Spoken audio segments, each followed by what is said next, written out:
Patrice Geoffron, merci pour cette très belle présentation et cet éclaircissement sur ces perspectives. Ladies and gentlemen, last but not least, I would like to invite our friend Mr. Makhzoumi to conclude our session and give us his opinion as an expert, because for those who don't know, Mr. Makhzoumi, being a businessman, he is as well a chemical engineer. So Mr. Makhzoumi, welcome.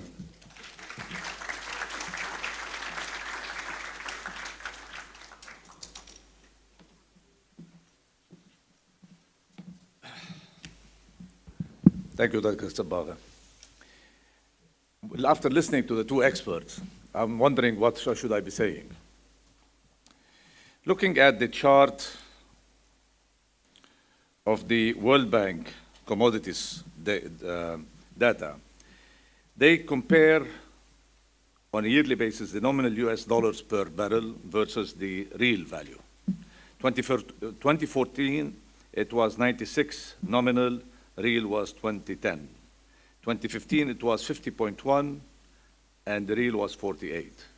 In 2016, it's 41, and the real is 38. If we project it to the year 2025, it's 82.6 versus 66.3. Now, of course, there are all kinds of advantages for buying cheap oil. Cost of energy will go down. People will be having more, their current account in the countries, they will have more money to spend. But this is a very theoretical approach, because at the end of the day, most of us are globally independent on each other. So we cannot actually isolate the issue of energy and say we have a future or not. This is a whole process of exploitation. Let's take a country like China. China, by 1990, they were exporter of energy, of oil. By now, they are the second largest importer of oil. Does that mean in a country where there is subsidy for energy? Yes, of course it is. But at the end of the day, the idea is that the rest of the world should be in a position to buy from you in order to keep the cycle of economy going. And as we have seen, there was a slowdown in the economy of China. India, it is going to be the most populated country by the 2030. They import about 80% of their oil requirements. For every $10 of reduction in import of oil, that will put about $9 billion into their current account. This is all ideal.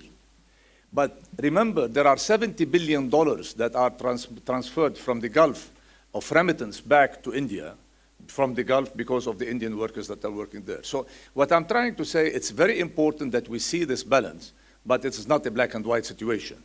But definitely with the reduction of price of oil, there will be, like in Lebanon we are at the moment, because we're importer, that will improve the, the cost of the electricity bill and the energy bill. But on the other hand, the slowdown in the Gulf has put the risk for about 480,000 Lebanese that normally they will send back a remittance to our country by close to $9 billion. Now all the expectation, it might be listed as between $4.5 to $5 billion. Now, what can we come out of this? All what I've heard so far, it's good, but according to the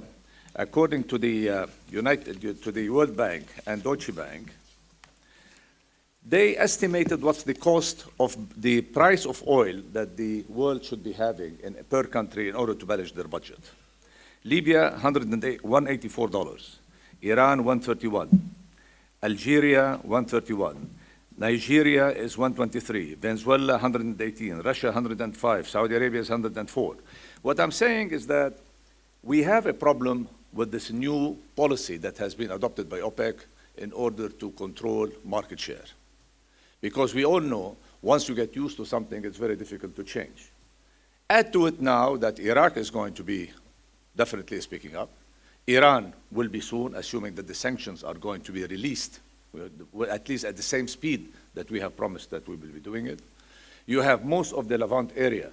We are trying now to be producing oil and gas, irrespective of what's the timing of all of this.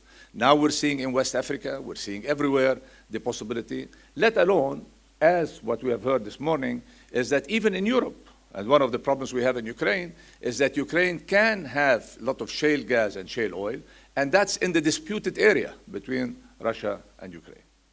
So if we look at all of this, I think from our perspective as Lebanese, we have to say, is it good or is it bad? I think this is a theoretical approach to say that it will help us, it will not help us, because we are not calculating the future of Lebanon for the next 4 or 5 years. We're looking for a 20 and 30 and 40 years plan. To work today is about 7.6 billion. By 2050, it's going to be 9.7 billion. So I don't think the demand of oil and gas is going to go down. The question is that timing. We've heard today, through the morning until now, different theories. What should we be doing? There is no doubt that what the LPA has presented is something that we need to support, irrespective whether the price is down or not, because it will take years before we start actually bringing this gas or oil to be for consumption. But if we do not start, we are missing opportunities. Let's take it on a micro level, which is Lebanon. Lebanon, we have $70 billion of that, at least that's what we know officially, because so far we haven't been given a proper number on that. A GDP of 54 billion, growth to roughly about 1 to 1.5%. And in addition, we don't see a future where the whole thing, because we have a failing state. We have a government that cannot take decisions. We have a parliament that they like themselves to the point they keep extending their terms. We are such a failing state, we cannot get 128 people to sit in one room to elect a president. Yet, we go for all of the country with about 8 or 10,000 centers for municipal election. Now, explain to me how this can be justifiable in a functioning society, whereby bringing just 128 people just to go into one room to vote. The problem we have in Lebanon is that people don't trust us. I mean, I understand ENI and understand all of them saying, we love you. This is great. Right? We all understand that. I've heard it so many times in so many countries. And deep inside, I'm sure they love us. The question is that, are we loving them in return and giving them something to believe that we are serious about ourselves? The answer is no. Companies, mega companies, giant companies of oil and gas, these are professionals. They operate like governments. We face them that they have to come and negotiate with political leaders, with party leaders, with religious leaders. Each one is saying, this part is part of my Sunni area, this part of my Shiite area, this part of my Druze area, and you have to negotiate through me to be able to secure the contract. That's why everybody we have seen over the last 6 months, all the issues of corruption is coming to the surface. And what we have seen it lately in the elections of the municipality, as much as it's an indication at this stage, but this is very important because people are saying we had enough. If we are going to be building this country forward, and if we're going to be giving the future for these young people sitting around us here, the answer is that no, we need a transparency in this government. What we are hoping from all these meetings here is that we can take your experience in order to help the LPA to try to set it up. All what we have heard today is the fault of the minister, is the fault of the prime minister. This is a parliamentarian system. I don't care what the minister and the prime minister says.